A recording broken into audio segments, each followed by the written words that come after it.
and welcome to the Daily Mill for Monday the 8th of September 2025. No videos over the weekend because there's no news. There's absolutely no news at all. But we do have some today, so let's get into it. We start off with this from the Political Economy of Football V2, which is at footballeconomyv2.blogspot.com. Cool. Basically, it's some guy going through Mill's financial results that were published, I believe, in June, but it was for the financial results for the previous year. So it was like a year behind. So let's have a go at this. So Mill finished a highly creditable 8th last season, just 2 points outside the Championship playoff places, which represented a decent improvement on the previous year. The club's ability to punch above its weight should no longer be a major surprise, given that Mill finished in the top 10 on no fewer than 5 occasions since they were promoted from League One in 2016-17. The Lions seem to be firmly established in England's second tier, having competed in the Championship in 14 of the last 16 seasons, which is pretty good given their financial disadvantages compared to the rest of the division. Unfortunately, the most recent available accounts are from the 23-24 season, so these are a full year out of date, but the conclusions should still be clear. Mill's pre-tax loss significantly widened from 12 million to 19.1 million. That's losses per year. 12 to 19. Despite revenue rising by 2 million, so revenue was up and the losses still went up from 19.4 million to a club record 21.4 million. So we made the most of we had the highest amount of revenue we ever had, or that's not how, like, inflation. Was that adjusted for inflation? You know, with inflation, you know, everything's just going to keep going up and up and up and up. It's like these days where you hear about, oh, this movie's broken this record. It's like, and it's not even that good a movie, and you don't hear the only one talking about it. It's like, yeah, that's because, like, the cost of a ticket to go to the cinema is insane. So that's why it's broken the record. It's not because it's sold a lot of tickets. You know, it's because they do it by money, and the amount of money one ticket costs has gone up an insane amount of money due to inflation. So that's what happens. The deterioration in the bottom line was largely because operating expenses shot up 6.1 million from 33.2 to 39.3, while the club lost 0.4 million from player sales. Now this was 2 years ago. This is 2 years ago. They were published in June 2025, but it's from 2 years ago. The revenue growth was driven by increases in match day, which rose 1.3 million from 6.2 to 7.5, and broadcasting up 800,000 from 10.2 to 11 million. In contrast, commercial was slightly lower, falling 0.1 million from 3.0 to 2.9.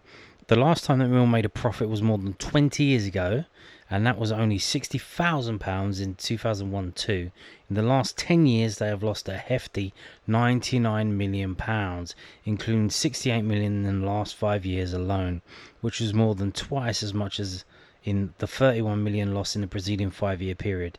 Yes, and this cannot go on. This cannot go on. You know, especially now, you know, the Berelsons own most of the club. They consolidated the shareholding. They've done all that. They've, converted. They've given loans to the club, which have been converted into shares. So they now own about 98.9% of the club, or whatever it is. So you can't keep doing that because they're not. There's no more shares to give them.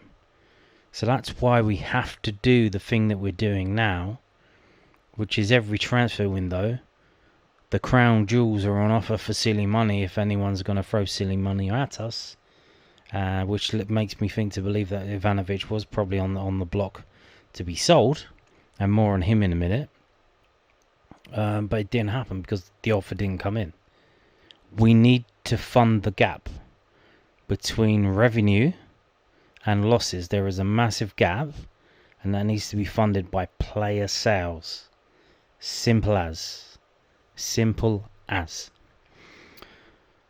Unlike many clubs, Millwall have rarely made big money from player sales, only generating more than 2 million profit twice in the last 10 years, with the highest being just 5.4 million in 2018-19 thanks to George Saville's move to Middlesbrough. Unlike many clubs, Millwall have rarely made big. Well, he's just done that twice.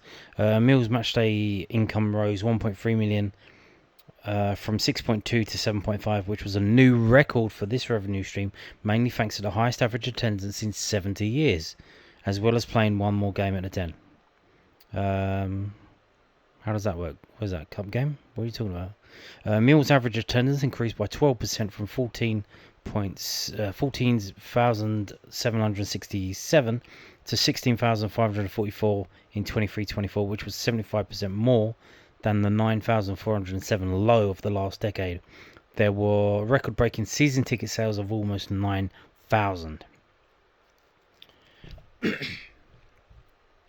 According to Soccerway, Mill's crowds were much smaller last season, falling to 14,634. So yeah, this is from 23-24. This increase, 24-25, it was lower, but it's probably best to wait for the official club figures for a like-for-like comparison with previous years. Well, no, because the official club figures are announced after every game.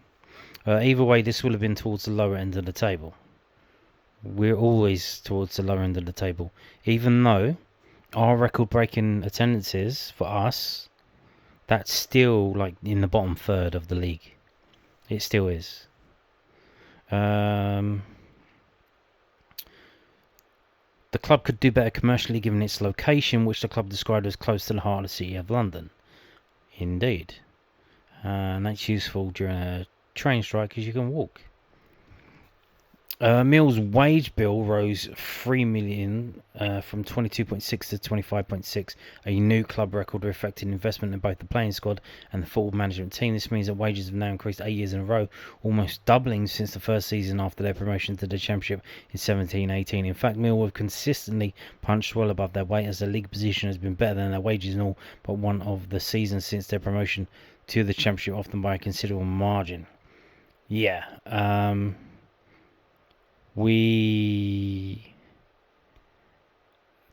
that figure is gonna grow massively again once the results for last season and this season are published, because of the national insurance increases by this this failing Labour government. So get ready for that. That's going to be a shock to the system.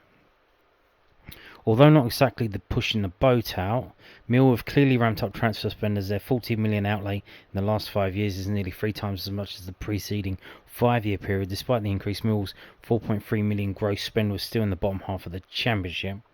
Mill have invested a fair bit of money in the squad since these accounts, breaking their transfer record 3 times in the past year, following signs of Mihailo Ivanovic from Serbian club Vojvodina, Kamil Negli from Sparta Rotterdam, and Josh Coburn from Middlesbrough. Owner funding. Mill's 10 million gross debt is very small compared to many other clubs in the Championship, miles below the likes of Leicester, Stoke, Blackburn Rovers, Cardiff City and QPR. However, the amount that Mill owed would be much higher without the owners waiving interest every year, yes, as well as converting loans into equity on occasion. Mill's owners have provided 92 million of funding in the last 10 years, which was almost entirely used to cover the club's 78 million operating losses, with very little spent on either player purchases or infrastructure. The 19.4 million capital injection provided by the Berenson family in 23-24 was actually their highest ever annual funding. In total, the owners have provided £111 million of funding, including a chunky £49 million in the last 3 years alone, which is entirely in the form of share capital. And thank God for that. Thank you so much. They're amazing. They're amazing. John was amazing. James is amazing now. James is like pushing it on. He's doing this thing with the transfers, which people are moaning about, but wasn't it exciting when we signed all these players? And now people are, and now they're moaning when we sell them a year later. Yeah, but it is what it is. Like that's how it's going to be. Unless you've got them. If you win the Euro Millions and you want to fucking put your money in, Of course, owner financing is nothing unusual in the Championship, so Millwall's £49 million is nowhere near being the highest, a long way below the likes of Leeds United, Leicester and Birmingham City. That said, the level of commitment from the Berelsons, particularly in recent years, cannot really be doubted. Exactly. After John Berelson's sad passing, there was a question about whether his son James Berelson will continue to provide financial support to the club in the same way, but there's been no let-up in funding to date. There have been a few media reports about potential investors, including Saudi boxing power broker Turki Al-Sheikh, but the club said that is not for sale. Mill's best opportunity is to generate more revenues by developing the land adjoining the stadium. They have a regeneration plan to create affordable housing, student accommodation, retail and office space, a hotel and conference centre, plus a stadium expansion. This would increase the capacity of the Den from around £20,000 to £34,000 by adding an additional tier to each side of the existing ground. Yeah, I think they should probably add more boxes. I don't think we've got enough boxes. To be fair, I think you could probably sell a lot more boxes if you had them, and that might actually make more money rather than just adding a new stand. If you had boxes on top of the east stand, I don't know if they can do that. If maybe do double decker boxes. Probably look a bit weird. So. Maybe do it on the west stand so it doesn't get shown on TV a lot, but it is what it is. The good news is that in May 2024, Lewisham Council awarded the club a new 999-year lease on the Den and its surrounding area, bringing an end to a long period of uncertainty about the project, which basically means the club own the land, or they own the land to some extent. Well, they don't own it, but they can do what they want. They're going to be there for 1,000 years. Obviously, you don't know what's in the actual contract and what it says, but that's basically here. This is yours. Yeah, off you go. The club has also purchased a 100-acre site in West Kingsdown in Kent to develop a new training facility with the intention of amalgamating first-team academy operations. Not only that, but they've bought Calmont Road. They bought that back. So they own that now. There was some talk that they'll move the juniors to the Calmont Road and move the under-21s and the first team to West Kingsdown. But you still have that land at Calmont Road, which you could build houses on if you get permission. So make money from that. But I think the demand for houses is about to crash, so that probably might not be the best idea to do that. Where are we at? So Mill have consistently beaten the odds in the Championship given their relatively low revenue and wages, though their business models require the owner to cover the club's losses in order that they can be competitive. Due to ever-increasing parachute payments, those losses have been increasing in the last few years, so the owners will need deep pockets for the foreseeable future. That said, the development of the land around the stadium brings an intriguing aspect to the club's future, as this could add much-needed revenue growth. Well, the thing is, right, you don't have to spend as much money as these teams with parachute payments as long as you are well run. As long as you are well run and you get value for money and everyone is focused on what they need to do and not some other woke bullshit and all this other nonsense. Look, Luton got relegated. Sheffield United might be getting relegated. They're not doing too well. Ipswich ain't doing well. How's that going for them? And this is the mistake that they made, Ipswich. I said this before and I'll say it again now if you haven't heard it. When you go up to the Premier League, you do not buy players to stay up in the Premier League. And you're thinking, huh? Why not? Are you a moron? Why wouldn't you do that? You buy a team to win the Championship the next year. Especially if you come up through the playoffs and you're like the run of the litter of the three coming up. So you buy the players and you say to them, listen you, we're buying you for the Premier League, but we're almost certainly going to get relegated. And you're going to play next season in the Championship. So don't throw your toys at the pram when we get relegated and don't demand a move. And this is going to be you're going to lose a bit of wages or something. If you get relegated. Tell them that. Don't sign players saying, look, if we stay up, this and that and that. No. You sign them and you tell them you will be relegated. You're going to be playing in the Championship next year. We've signed you because we want to win the league next year. And that's what you do. Because look at Ipswich, they brought all these players in, and now the players want to leave because they're like, I'm a Premiership player. I proved it. I played the season in the Premier League, and now I'm moving to. I want the money. I want to move. I don't want to go back. Don't make me go back. Mill's strategy has been summarised. The long-term plan around financial stability is focused around The long-term plan around financial sustainability is focused around 3 key pillars through growing a self-sustainable football investment model as part of a continuous on-pitch development to grow club revenues and efficiencies within its business operations, and thirdly, to drive new income streams through wider stadium and land development. And that's a quote. So that's a quote. It's a self-sustainable football investment. That's players. That's buying players. Despite the sustained use of classic business speak, the reality is that football today is big business. So these objectives do make a lot of sense. If they are achieved, they will help the club achieve its ambitions on the pitch. Though, as always, actions will speak louder than words. Indeed. So there you go. That came up today. Now, talking about Ivanovic. So this is from the Daily Millwall YouTube channel post section, community section, whatever you call it. This is the team put up by the Serbian U21s in their friendly against France in Lorient today. There is no Ivanovic. There is no Ivanovic. There is no Ivanovic. Is he injured? What happened? Well, I mentioned this briefly the other day when I saw this. There is Ivanovic. This is from the 4th of September, which was Thursday. And we presume this is continuing the work. Bro fist. So we assume that this is Thursday morning. Now, Ivanovic should have been in Novi Sad on Thursday morning. Because we have this. This is from FSS.rs. This is the Republic of Serbia Football Federation.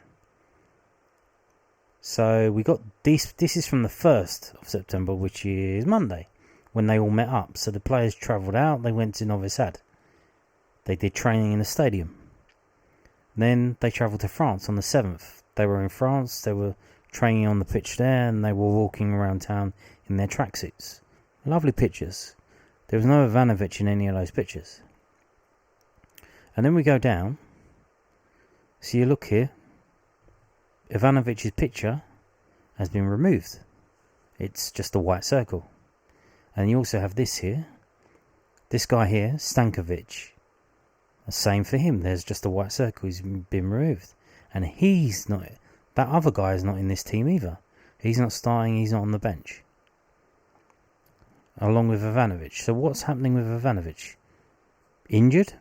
Hardly, because why would he be training? Did he refuse to go? Did he ask not to go because he hasn't scored a goal yet? He's not happy about that. He wants to stay at the club and do training. This is just one friendly. But here's the thing. They've just got friendlies. They're the under-21s. They don't have a qualifying campaign to play. They just have friendlies. So maybe they asked not to go. Is it a passport problem? Does his passport have less than 6 months on it? And he needs to get it renewed.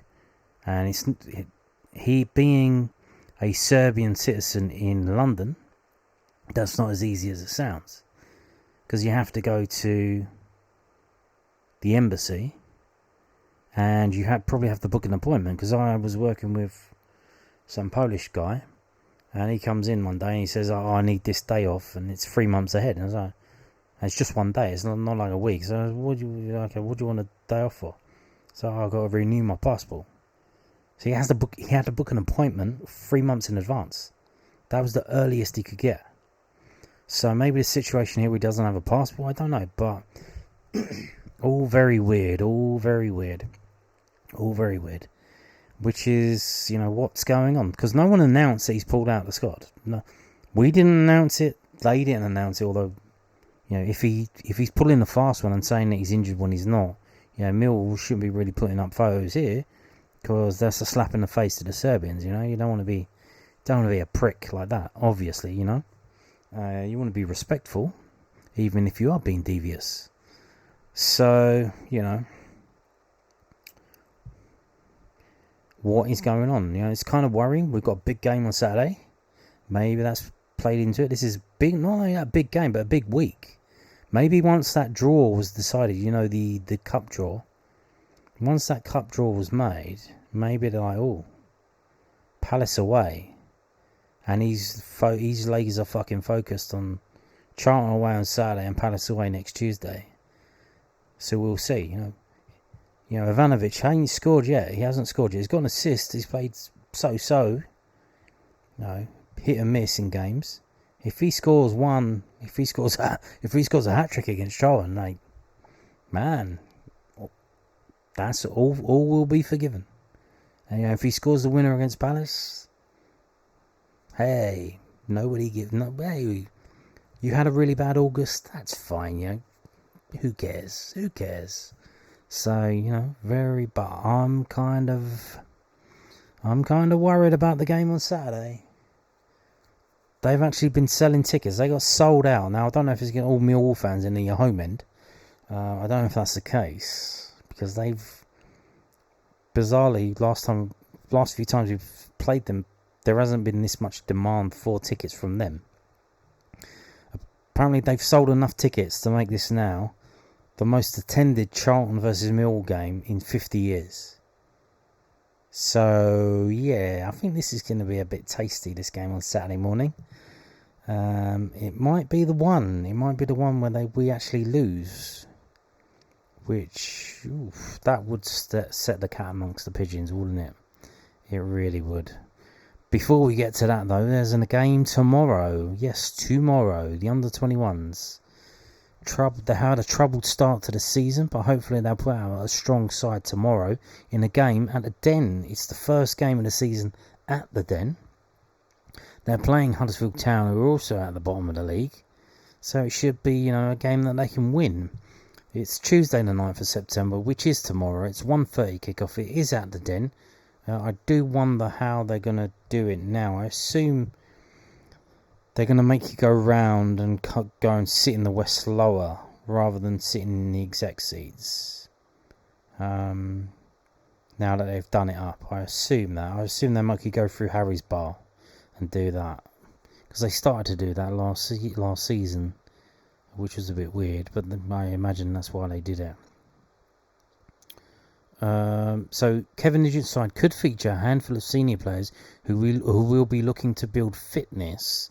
But will be missing the likes of Sheldon Kendall and Rafiq Lamptey due to injury. Okay, so there is some team news from millfc.co.uk. Now, who could that be? Joe Bryan, Ricky Spangor-Williams. Who else have we got that's just coming back from injury? Don't know, but could be anyone. Now, tickets are on general sale price at £5 for adults, £1 for under 16s, but under 16 season ticket holders go free of charge. But if you are unable to go to the game tomorrow, you know, the tube isn't running, the trains will be packed, even though this is in the afternoon. I mean, trying to come back from the game, oh my god. You can watch it on Millwall TV. So yeah, a stream will be available on Millwall TV Plus for subscribers at no additional cost. So if you paid the £60 to buy Millwall TV Plus at the start of the season, ka-ching, you've just saved yourself £2.50 because you get the stream for free. If you don't have Millwall TV Plus, you have to buy a match pass for £2.50. So there you go. You can do that right now. It's on sale now. So there you go. Kick off at 1:30 UK time, British summer time. So whatever that is where you live, see if you can watch it. And there you go. Also, tomorrow morning I'm gonna push this again. I swear I'm not being sponsored by them at all. If you want to watch an international game involving a Millwall player, we assume Max Crocombe for New Zealand versus Australia in Penrose, Auckland. You can watch it for free, as it says here. You might need to sign in, Not sure. You might be, maybe not. FIFA Plus. So plus.fifa.com.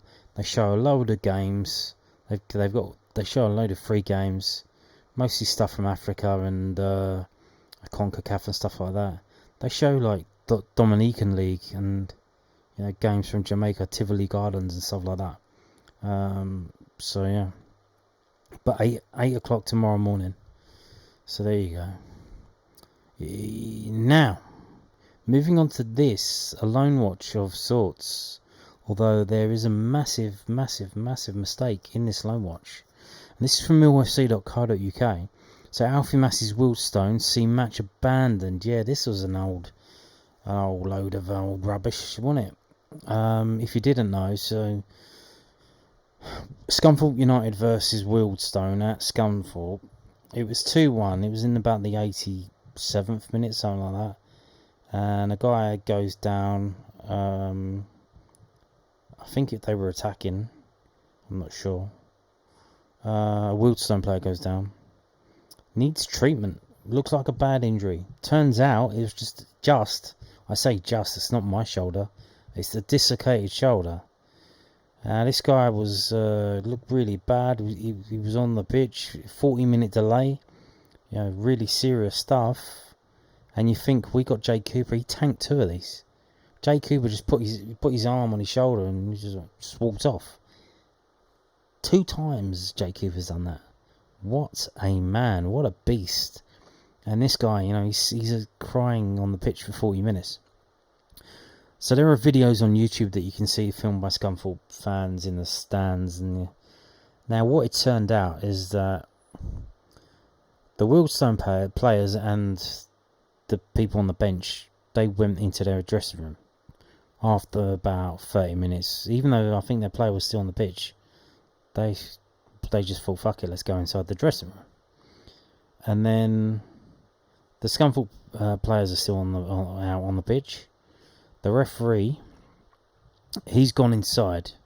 Now apparently, why he went inside, he's calling up the league. He's calling up the league officials and he's explained the situation to them. And they said, just restart the game.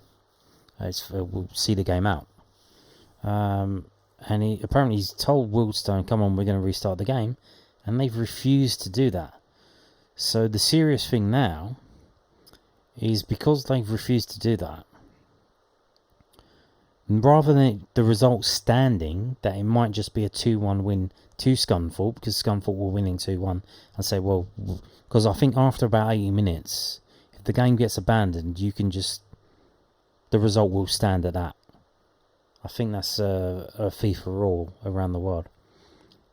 What could happen now is that the game will be forfeited by Wildstone because they refuse to restart the game, and it will be a 3-0 walkover win to Scunthorpe, and it could be that Wildstone could have points deducted for this because they refuse to come back on the pitch.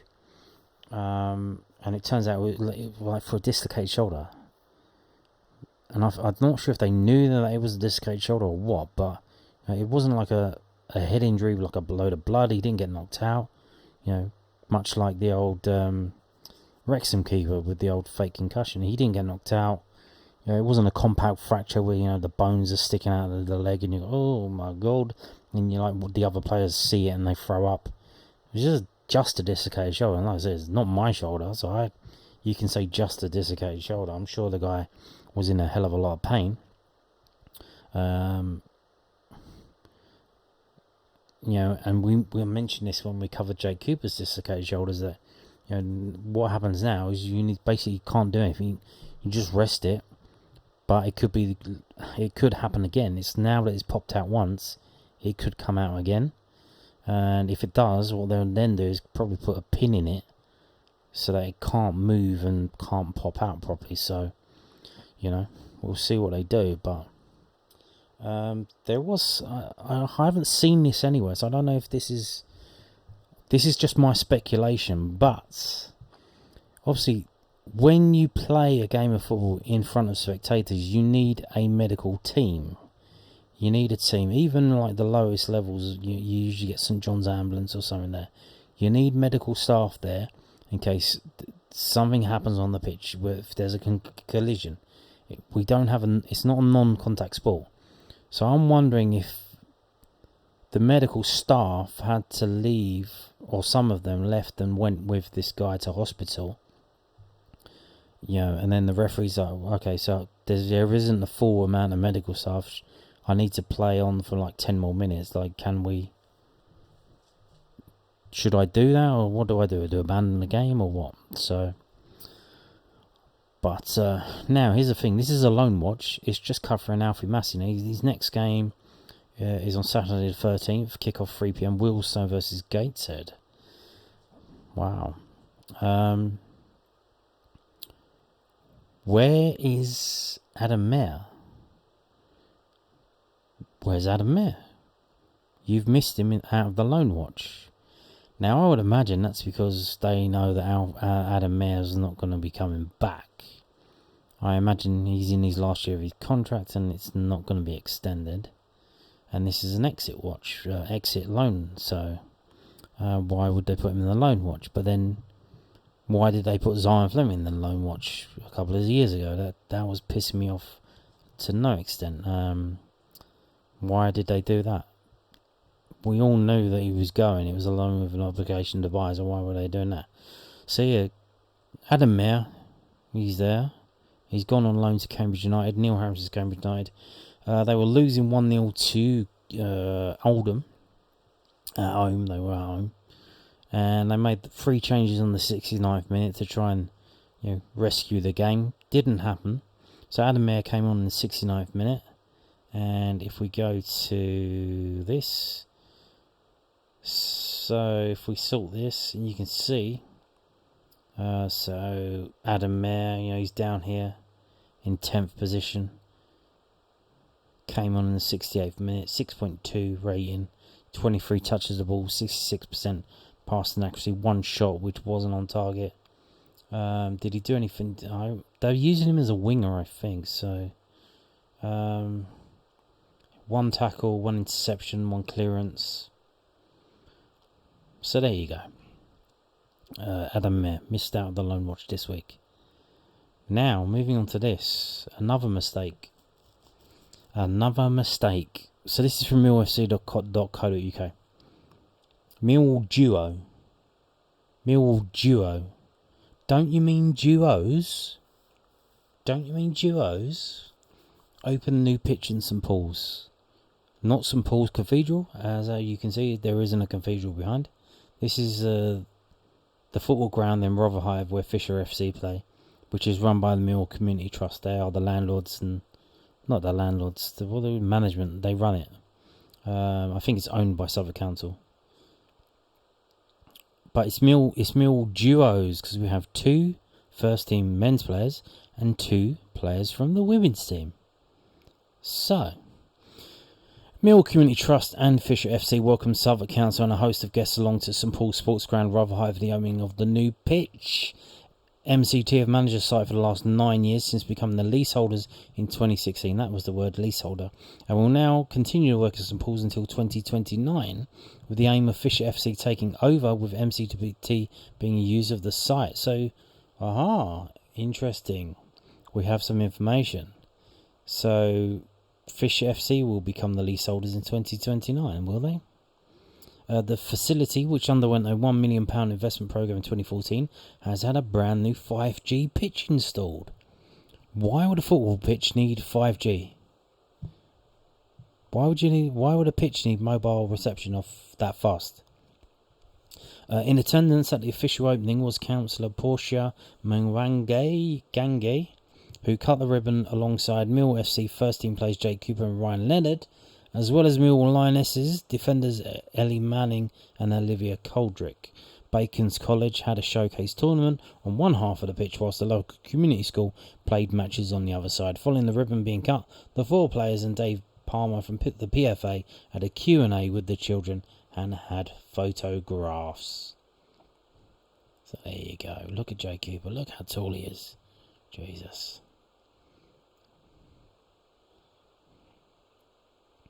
And there you go. And there's that. I'm not going to read that. because we're moving on to this. And we're going to finish with this as the end. millfc.co.uk. Millwall Football Club hiring a training ground security / operations assistant.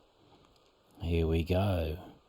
Millwall Football Club is hiring an operations assistant training ground security based at Calmont Road. The key duties of this role include the monitoring of all staff, customers and guests to ensure their well-being and health and safety whilst on MFC property. For a full job description, see below. The closing date for applications is Friday, the 3rd of October. Nearly a whole month. Interesting. So let's have a little look at this then. A bit ropey, I should say. £12.50 an hour. Isn't that minimum wage? What's minimum wage now? It's close to it, no? Is that good for security? I don't think so. I'm not sure. I don't know. Fixed term 1 year contract. 40 hours plus overtime. Now, the hours are... we'll get into this in a minute, but these are the hours if you're working on these days. So 11 a.m. to 7:30 p.m. Monday to Friday. And 7 a.m. to 6 p.m. Saturday to Sunday. 1 hour unpaid break. Here's the thing. 11 a.m. What time do the players go to fucking training? I thought they went there like 10 a.m. or something. They don't turn up till midday. Are you joking? So they turn up, what? They must be gone by like then 3 o'clock because they've got to go and pick up their kids from school or something. So they're there for like 2 hours a day. That's it. No wonder it's so fucking shit and they keep getting injured. You would think they would be there earlier. Jesus. So this guy, this job, you turn up with the keys to open the door at 11 a.m. So the players must get there after that.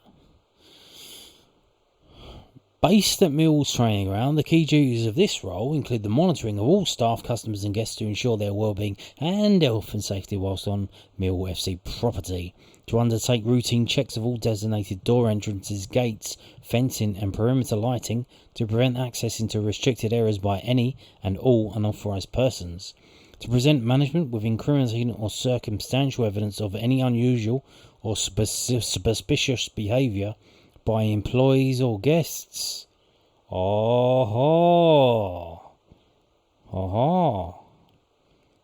Employees or guests. Interesting. What's that about then? Did someone recently get fired for suspicious behaviour? During the season, your working shift will be 4 days in the week and either a Saturday or a Sunday. And during the close season, May to July, 5 days, just Monday to Friday. So nothing at the weekends. Because if you didn't know, the under 18s on the Saturday morning they play what, 10 o'clock, 11 o'clock? They kick off under 18s at the training ground. They play their games there. And I'll imagine, if you've got an away game where the team travel there on the day rather than going the day before in a hotel, they probably drive to this training ground and they've got, so you have to get there from like 7 a.m. to open the door, open the gates so they can park all their cars in there and get on the coach. Then obviously wait for them to come back. 6 p.m. so the game. It's only an hour though. Not sure about that. But then, and obviously on a Sunday, so the players, if we got a midweek game, I imagine they do something on a Sunday after the game. Wow. The ideal candidate will have proven security experience, be able to demonstrate excellent customer service and support in a front-facing role, presenting the best possible image of the club and its values to all. Will have the ability to deal with difficult situations, problem solve and be proactive. They will also hold a current first aid certificate. There you go. Dib. Got my first aid badge. The role includes, but is not limited to, undertake other security-related tasks such as locking up buildings, managing key access and directing traffic. A key holder to open and unlock the training ground facility on occasional weekends. So you're not the main key holder, you just are like the secondary key holder.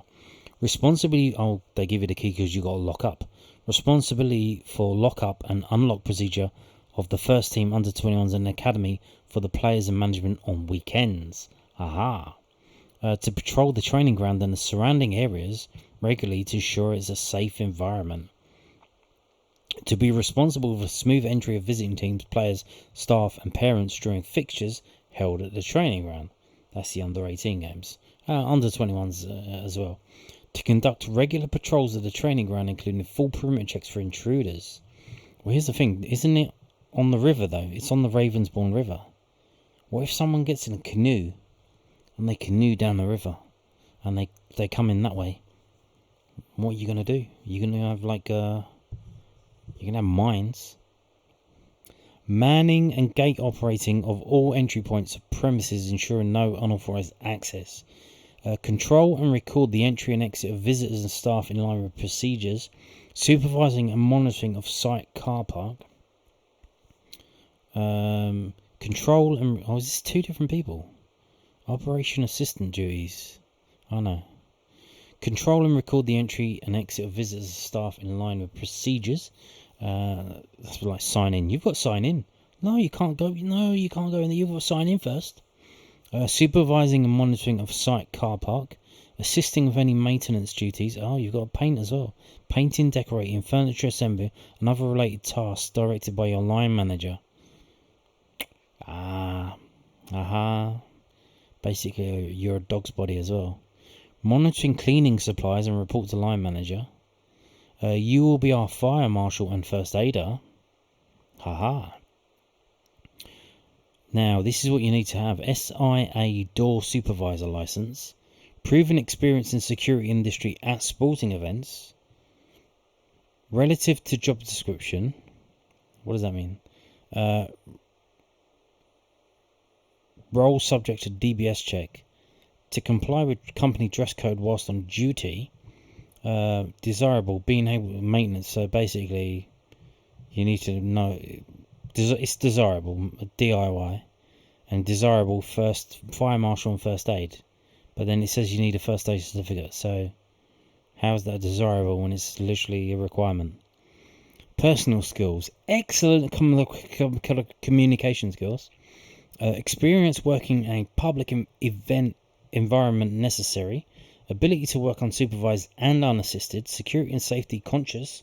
Show good attention to detail and work well under pressure. Dun dun dun dun dun dun.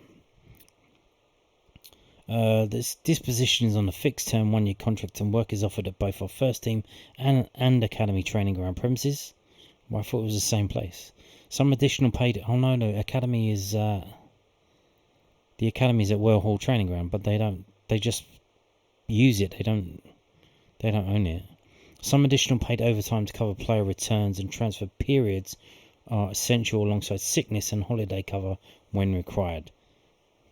To cover player returns and transfer periods, what does that mean? Some additional paid player returns. Player returning from games. So where it says 6 p.m, it's actually not 6 p.m. if they're coming back from a game. Because how can you come back from a game in the north? Like, you have to be there. Like I said about the players that come back on the coach, they get dropped off at the training ground. Their cars are going to be there. They get off the coach, go into the cars and go home. So you have to be there for that. And transfer periods. Yeah. You need a CV, etc., etc. So I imagine if you're working in security, if you're a doorman or something, and it's getting on your tits and you want to get away from drunk people, go around like millionaire footballers. How about that? But this is a junior position, so you're responsible to the head of operations and safety officer. So you're probably third down, I'd imagine. So there you go. And on that note, thank you for watching, and goodbye.